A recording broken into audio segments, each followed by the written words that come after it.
wọ́n lọ́ọ́ fún àwọn àgbà tí ń lò gbà àwọn afọwọ́ àṣùbùnàlà. Ya Rabbi. wọ́n lọ gbogbo ẹni ọlọ́run nílùú lọ́rìn. ìlà òkú làṣẹ́ńbì. gbogbo ẹ̀ṣẹ̀ tí Bátúndé alánàmúṣẹ́ ọlọ́run mọ́ṣá yẹ́ filẹ̀. Ya Rabbi.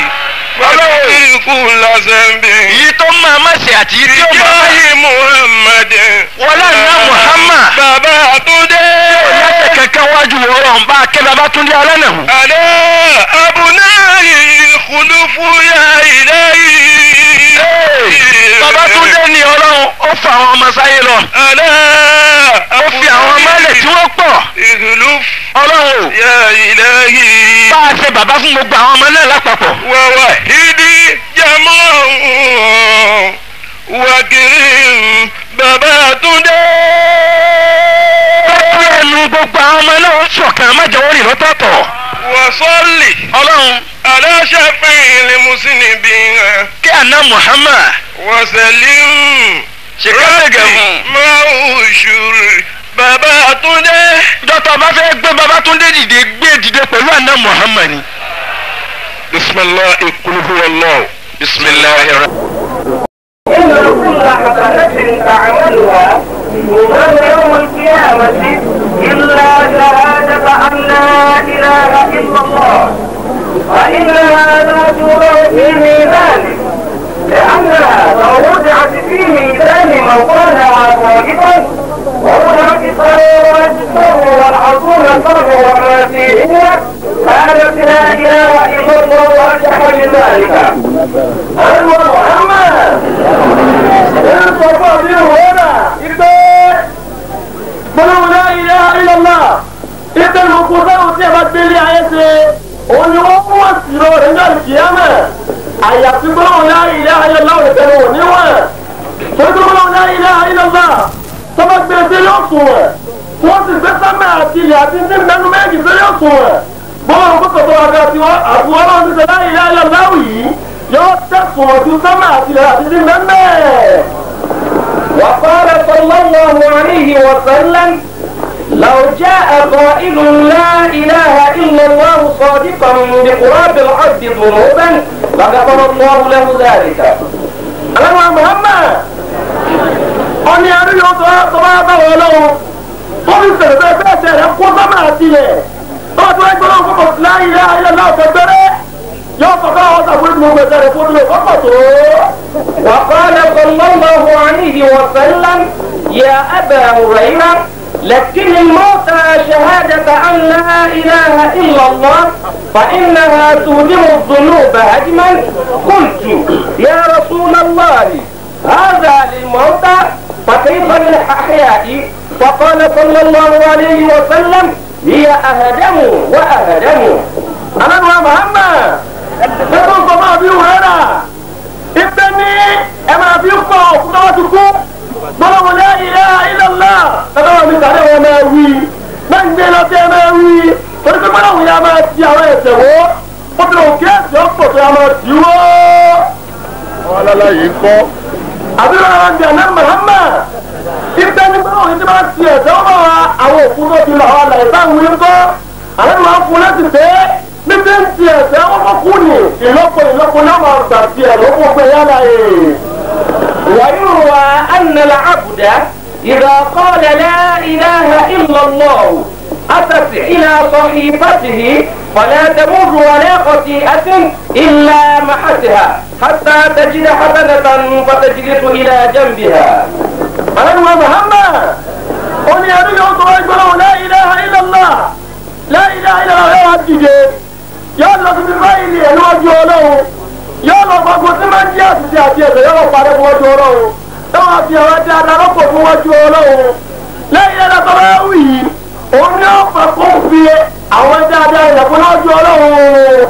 وأخرج البزار عن أبي هريرة رضي الله عنه عن النبي صلى الله عليه وسلم أنه قال إن لله تبارك وتعالى عمودا من نور بين يد العرش فإذا قال العبد لا إله إلا الله اهتز ذلك العمود فيقول الله تبارك وتعالى له اسكن فيقول كيف أسكن ولم تسكن لقائلها ويقول إني قد غفرت له فسكن عند ذلك.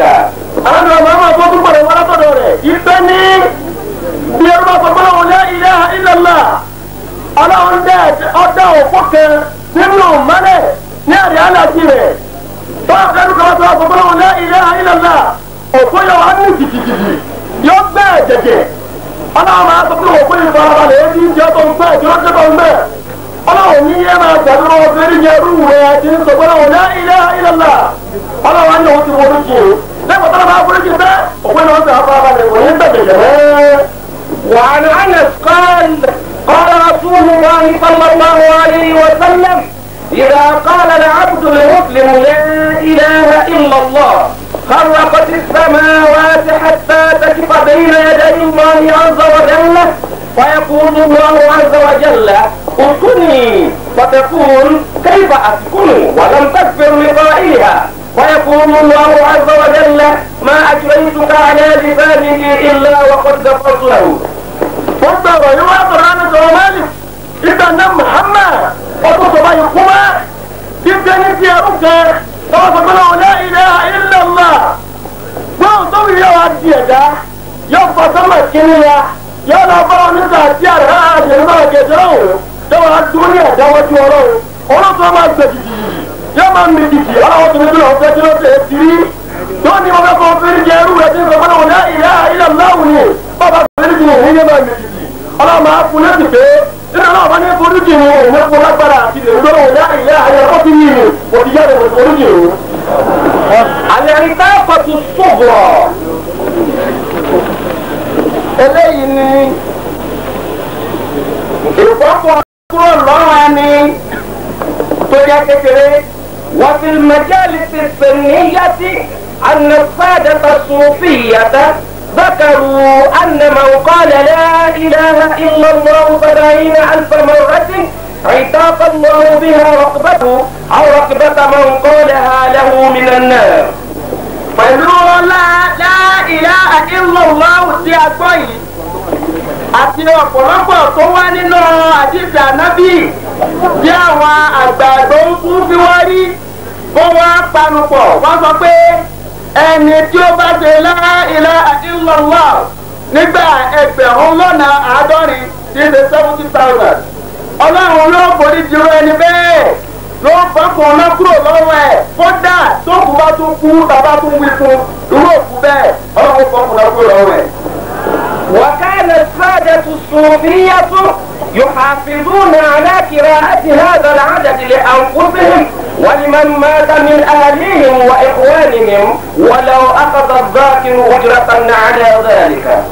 lórí bẹ́ẹ̀ ni àwọn onísúfí àwọn olùsèlọ́run mímọ́ wáyé wọ́n wá gbé kalẹ̀ wọ́n a máa ṣe 70,000 la ilaha illallah fún ara wọn wọ́n a tọ́jú ẹ̀ kalẹ̀ pé àwọn ọlọ́ba lọ́dọ̀ náà wọ́n a tún ṣe bẹ́ẹ̀ wọ́n máa yá wọn tí ọ̀kan bá kú wọ́n a péjọ wọ́n a ṣe la ilaha illallah 70,000 bẹ́ẹ̀ wọ́n a tún máa ṣe bẹ́ẹ̀ fún àwọn aráalé wọn tó bá papòdà kódà tí èèyàn bá kú tá a kójọ láti la ilaha illallah 70,000 bẹ́ẹ̀ wọ́n ní kéèyàn tún gba owó lórí bẹ́ẹ̀ báyìí láìsí. وقد ذكرها الإمام اليافعي والعارف الكبير سيدي محي الدين بن العربي وأوصى بالمحافظة عليها. àwọn àfáà tí wọ́n dábọ̀ wọ̀nyí wọ́n ní ó dáa kí èèyàn sọ ó sì máa ṣe àdàdì la ilaha illallah 70,000 bẹ́ẹ̀. وذكر أنه قد ورد فيها خبر نبوي. ọwọ́ ní báwọn gbẹ́kẹ̀lé ni pé ó ń wá nínú ọ̀pọ̀lọpọ̀ ọ̀rọ̀ Ànábì wa Muhammad wípé kéèyàn máa ṣe bẹ́ẹ̀. وحكوا أن شابا صالحا من أهل الفتح ماتت أمه فصاح وبكى وخر مبكيا عليه. ǹjẹ́ wàá mú wa gba ọ̀rọ̀ yìí wọlé pé bẹ́ẹ̀ lórí? ọ̀dọ́mọdékùnrin kan wà olùsílọ́ọ̀ ni ẹni eré ni ó wá di ọjọ́ kan ìyá rẹ̀ wá kú ìyá rẹ̀ fayé lẹ̀. òun wá bẹ̀rẹ̀ sí ní sunkún ń pariwo ike ń banújẹ́. ọ̀dọ́mọdé yìí ọlọ́run a máa fi tó bá fẹ́ ṣẹlẹ̀ hàn. ọ̀dọ́mọdé yìí ọlọ́run a máa fi tó bá fẹ́ ṣẹlẹ̀ hàn. dẹ́kun pé tó náà bá ń ṣe lọ́wọ́ ọlọ́run àti àjà yóò sì máa rí. ó wá bẹ̀rẹ̀ sí ní sọ̀kọ́ ẹ̀ pariwo nígbà tí ìyá rẹ̀ kú. ثم سئل عن سبب بكائه وصياحه وذكر أنه رأى أمه في النار. àwọn èèyàn tó wà ń jòkó ń bẹ̀ sáré tó ń banú jẹ́ wọ́n wá bẹ̀rẹ̀ lọ́wọ́ ẹ̀ wọ́n ní kí ló dé ṣé ń sọkún báyìí lówó dé ṣé ń pariwo báyìí kí ni kì í ṣe fi ń banú jẹ́. وذكر أنه رأى أمه في النار. wọ́n ní tó fà á bọ̀ fẹ́ kókó ni pé